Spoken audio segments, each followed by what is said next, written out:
Citadel episode 1 की शुरुआत में हमें इटालियन एल्प से गुजरते हुए एक ट्रेन को दिखाया जाता है जिसमें हम नाडिया को देखते हैं जो ट्रेन में एक आदमी से टकराती है। लेकिन नाडिया उस आदमी का वॉलेट चुरा लेती है और ये पता चलता है कि उस आदमी का नाम ग्रेगोर है। और नाडिया की बात की जाए तो वो एक सीक्रेट स्पाई एजेंसी सिटाडेल के लिए काम करती है। ग्रेगोर की खबर नाडिया अपने हैंडलर बर्नार्ड ऑर्लिक को देती है। बर्नार्ड नाडिया को बताता है कि ग्रेगोर के बैग में हाई क्वालिटी यूरेनियम है और ग्रेगोर इसे खतरनाक लोगों के लिए इसकी नीलामी करने वाला है। नाडिया अपने पर्स में देखती है कि उसके लिए खास खिलौने रखे गए हैं, जैसे कि मेकअप मिरर जो कोई आम मिरर नहीं है, एक परफ्यूम भी है जो असली में एक एक्सप्लोसिव है। तभी वहाँ पर एक और आदमी आता है जो नाडिया के साथ बैठ जाता है। उस आदमी का नाम मेसन केन है और वो भी सिटाडेल के लिए काम करता है। दोनों एक दूसरे के साथ फ्लर्ट करने लगते हैं और अलग अलग भाषाओं में बात करते हैं, कभी इटालियन कभी जर्मन। और देखते हैं कि मेसन एक वेडिंग रिंग पहना हुआ है जिसे वो कहता है कि मैंने ये कवर के लिए पहना है।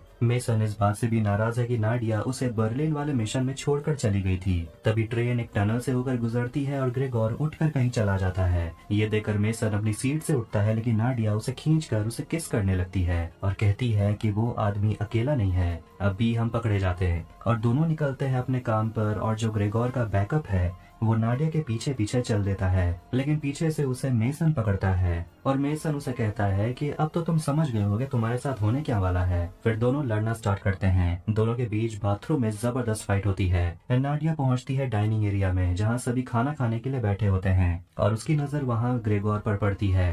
वो उसे रिझाने के लिए अपना खतरनाक हथियार निकालती है, यानी कि रेड लिपस्टिक। और वो जाती है ग्रेगोर के पास और उसे उसका वॉलेट लौटा देती है और उसे रिक्वेस्ट करती है क्या मैं आपके साथ बैठ सकती हूँ। फिर वो खुद को इंट्रोड्यूस करती है कि उसका नाम शार्लेट है। ग्रेगोर उसे देखकर कहता है आपकी लिपस्टिक तो बहुत ही अच्छी है, और वो कहती है तभी तो मैं लगाई हूँ। थोड़ी देर हंसी मजाक के बाद नाडिया उस पर बंदूक तानती है और उसे यूरेनियम के बारे में पूछती है। ग्रेगोर उसे पूछता है कि तुम किसके लिए काम करती हो, CIA MI6 किसके लिए, जिस पर वो कहती है अरे ये लोग तो छोटे लोग हैं। ये सुनकर वो समझ जाता है कि नाडिया सिटाडेल से है।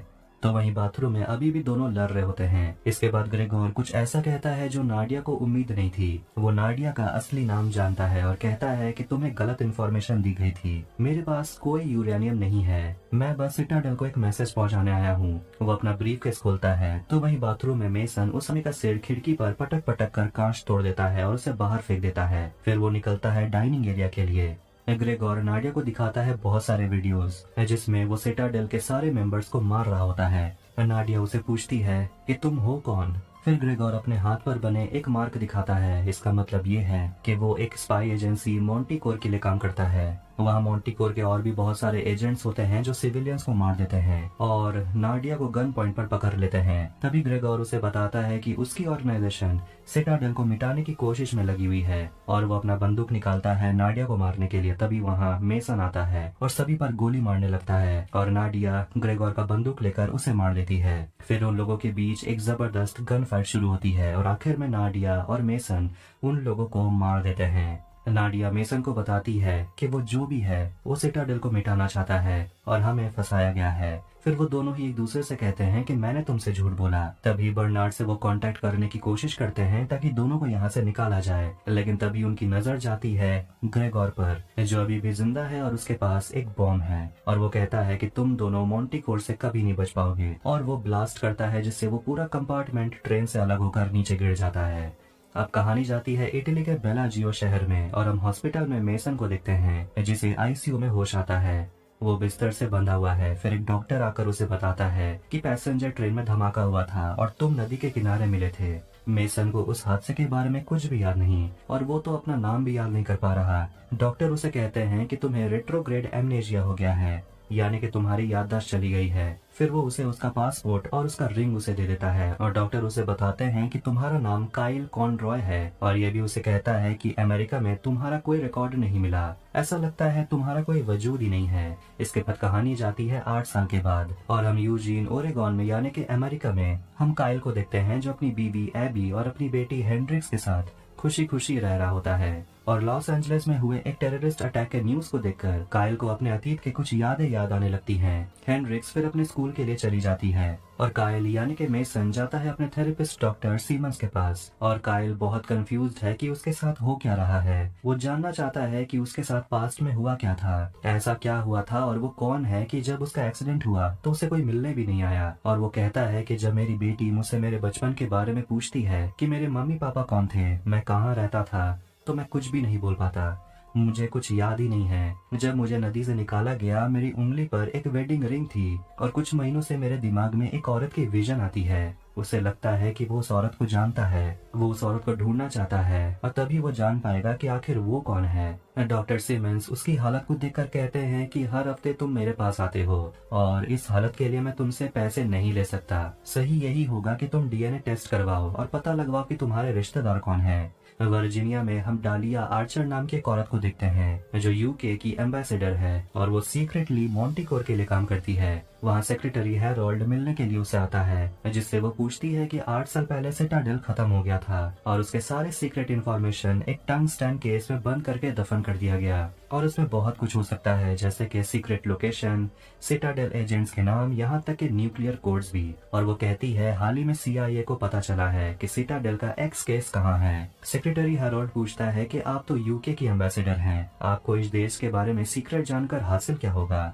जिस पर डालिया उसे कहती है कि इसकी बहुत बड़ी वजह है और वो हैरोल्ड के परिवार को मारने की धमकी देती है और कहती है मेरे लिए पता लगवाओ कि वो एक्स केस कहाँ है। अब स्विट्जरलैंड के ज्यूरिख शहर में हम डाविक नाम के एक आदमी को देखते हैं जो भी मॉन्टिकोर के लिए काम करता है। उसने बहुत सारे एजेंट्स को मारा है। उसे डालिया कॉल करती है और बताती है कि सिटाडेल का एक्स केस हमें मिल गया है। उस केस को मायामी के एक शिपिंग यार्ड में रखा गया है और तुम्हें उसको वहाँ से निकालना होगा। तुम्हें और तुम्हारे भाई को मिलकर ये काम करना होगा। और डेविड का जुड़वा भाई एंडर्स भी वही होता है जो डालिया की बात सुनता है और कहता है काम हो जाएगा। शिकागो में हम बर्नार्ड ऑरलिक को देखते हैं जिसने 3 लोगों को पकड़ के रखा है। वो मॉन्टिकोर के लिए काम करते हैं और उसके साथ वो एक गेम खेलता है और 2 लोगों को मार देता है। आखिरी बचे एजेंट से बर्नार्ड को पता चलता है कि मॉन्टिकोर के साथ काम करने वाली डालिया सिटाडेल के एक्स केस को ढूंढ रही है क्योंकि उस केस में न्यूक्लियर कोड्स हैं। काइल ने अपना डीएनए टेस्ट करवाया है और ये बर्नार्ड को पता चल जाता है और अब आखिरी बचे आदमी को भी वो मार देता है।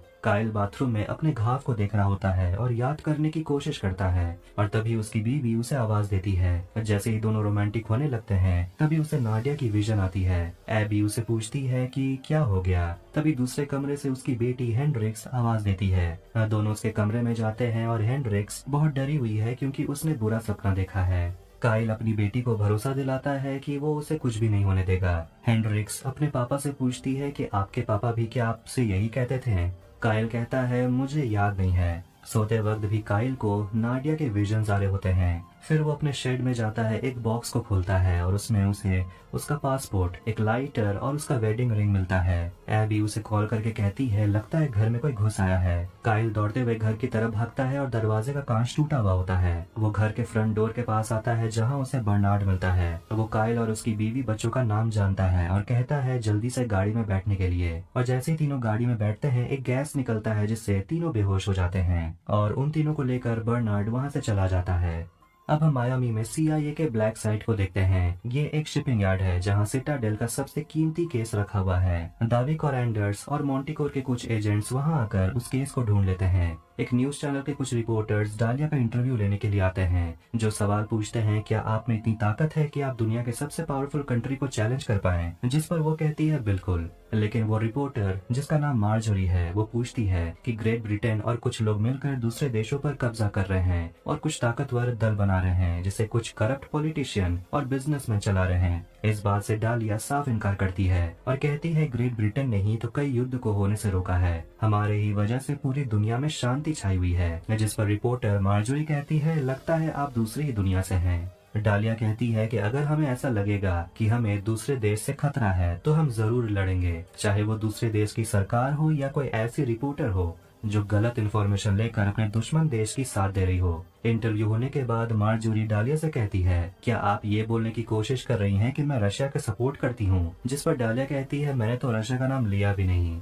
डालिया की असिस्टेंट बताती है कि डाविक और उसके लोगों को सिटाडेल का एक्स फाइल मिल गया है और वो केस को डिकोड करने के लिए न्यूयॉर्क जा रहे हैं। बर्नार्ड काइल और उसके परिवार को लेकर अपने अड्डे पर आता है और मिलाता है अपनी एक्स वाइफ जो प्रेजेंट में रहती है अपनी वाइफ सैंड्रा के साथ। बर्नार्ड काइल और एबी से कहता है कि तुम्हारी बेटी सेफ है, शुक्र करो कि मॉन्टिकोर के आने से पहले मैं वहां पहुंच गया। बर्नार्ड उसे कहता है कि मैं तुम्हारी मदद करूंगा पता लगाने में कि 8 साल पहले काइल के साथ क्या हुआ था। वो काइल से पूछता है तुम जानना चाहते हो ना कि तुम हो कौन? जवाब तुम्हें यहाँ मिलेगा। और वो उसे भरोसा दिलाने के लिए उसे अपना और मेसन यानी कि काइल का तस्वीर दिखाता है, ये बताने के लिए कि वो दोनों दोस्त हैं। काइल अपना नाम मेसन सुनकर चौंक जाता है और वो उसे एक वीडियो दिखाता है और तब जाकर काइल को पता चलता है कि वो एक स्पाई था। और तब जाकर उसे समझ आता है कि उसे अपने बारे में कोई इन्फॉर्मेशन क्यों नहीं मिला, क्योंकि काइल कॉनरॉय नाम का कोई है ही नहीं। बर्नार्ड से पूछता है कि मैं किसके लिए काम करता था। CIA स्पेशल फोर्स, जिस पर बर्नार्ड बताता है कि तुम ऐसे एजेंसी के लिए काम करते थे जिसका कोई वजूद ही नहीं था, तुम सिटाडेल के लिए काम करते थे। बर्नार्ड बताता है कि सिटाडेल के आने से पहले स्पाई एजेंसी के बीच जंग शुरू हो गई थी। दुनिया के बड़े बड़े लीडर्स को मारा गया, मासूमों की जान गई। इसीलिए करीब 1 सदी पहले अलग अलग देशों से आए कुछ लोगों ने मिलकर एक स्पाई ऑर्गेनाइजेशन की शुरुआत की, जो ना किसी इंसान और ना किसी देश के सगे थे। उन्हें तो सिर्फ मतलब था आम इंसान की सुरक्षा से। कोई नहीं जानता था कि सिटाडेल है क्या, और गुमनाम होकर ही उन्होंने ऐसे कई घटनाओं को सही अंजाम तक पहुंचाया। लेकिन 8 साल पहले हमारे ही किसी एजेंट ने हमें धोखा दिया और उसी ने सिटाडेल के सारे एजेंट्स के नाम को किसी गलत इंसान को सौंप दिया। बर्नार्ड 8 साल से सिटाडेल के बचे हुए जासूस को ढूंढने की कोशिश कर रहा है और वो सभी जिसके खिलाफ लड़ रहे हैं उसका नाम है मॉन्टिकोर। ये ऑर्गेनाइजेशन 8 साल पहले ही उभर कर आया और तब से वो सिटाडेल के हजारों जासूसों को मार चुके हैं। दुनिया के 8 सबसे रईस परिवार ने मिलकर मॉन्टिकोर को बनाया है। वो ऐसे परिवार हैं जो दुनिया को अपने पैसे और पावर से कंट्रोल करने की ताकत रखना चाहते हैं। तब से दुनिया में सब कुछ सही नहीं चल रहा, आए दिन हमले होते रहते हैं और इसीलिए अब बर्नार्ड को मेसन की मदद चाहिए। बर्नार्ड उसे बताता है कि आज मैंटिकोर के 2 एजेंट्स दाविक और एंडर्स सिटाडेल के एक्स केस को चुरा ले गए हैं, जिसमें सिटाडेल के बहुत सारे कॉन्फिडेंशियल इंफॉर्मेशन हैं और इसे वो लाखों लोगों की जान ले सकते हैं, किसी भी देश को कंट्रोल कर सकते हैं। और वो उस केस को डिकोड करने के लिए जा रहे हैं न्यूयॉर्क। और अगर वो इस केस को खोलने में कामयाब हो जाते हैं तो मॉन्टिकोर को सिटाडेल के बारे में कई राज तो पता चलेंगे ही, उन्हें दुनिया के हर न्यूक्लियर वेपन का कोड भी मिल जाएगा। इसीलिए बर्नार्ड उसकी मदद चाहता है इस केस को छुड़ाने में, इससे पहले कि मॉन्टिकोर उसे डिकोड करके खोल दे। लेकिन काइल कहता है कि मैं तो वो जासूस रहा ही नहीं, मैं तो स्कूल में स्पोर्ट्स सिखाता हूँ। बर्नार्ड उसकी तरफ एक चाकू फेंकता है जो काइल बड़े आसानी से कैच कर लेता है। बर्नार्ड उसे कहता है भले ही तुम्हें याद नहीं है कि तुम कौन हो, लेकिन तुम्हारी बॉडी को सब कुछ पता है। और बर्नार्ड उसे बताता है उसके पार्टनर के बारे में, और वही दोनों सिटाडेल के सबसे टॉप के जासूस थे। दोनों मिलकर तहलका मचा देते थे। और वो काइल को नाडिया का प्रोफाइल दिखाता है और उसे बताता है कि 8 साल पहले जो हादसा हुआ था, नाडिया की तरफ से ही लास्ट कॉल आया था और शायद अब वो मर चुकी है। लेकिन अगर तुम उस केस को हासिल नहीं कर पाते हो तो मॉन्टिकोर तुम्हें ढूंढते हुए तुम्हारे तक आ जाएगा और वो तुम्हें और तुम्हारे परिवार को मार डालेगा। और इसीलिए अगर काइल को अपने परिवार को बचाना है तो उसे बर्नार्ड की मदद करनी होगी। फिर हम 8 साल पहले के फ्लैशबैक को देखते हैं जब ट्रेन का कंपार्टमेंट नदी में क्रैश होकर गिर गया था और देखते हैं कि नाडिया अभी भी जिंदा है। और इसी के साथ सिटाडेल एपिसोड 1 यही एंड होती है। वीडियो पसंद आए तो वीडियो को लाइक करें, चैनल को सब्सक्राइब करें। मिलते हैं नेक्स्ट वीडियो में। Take care.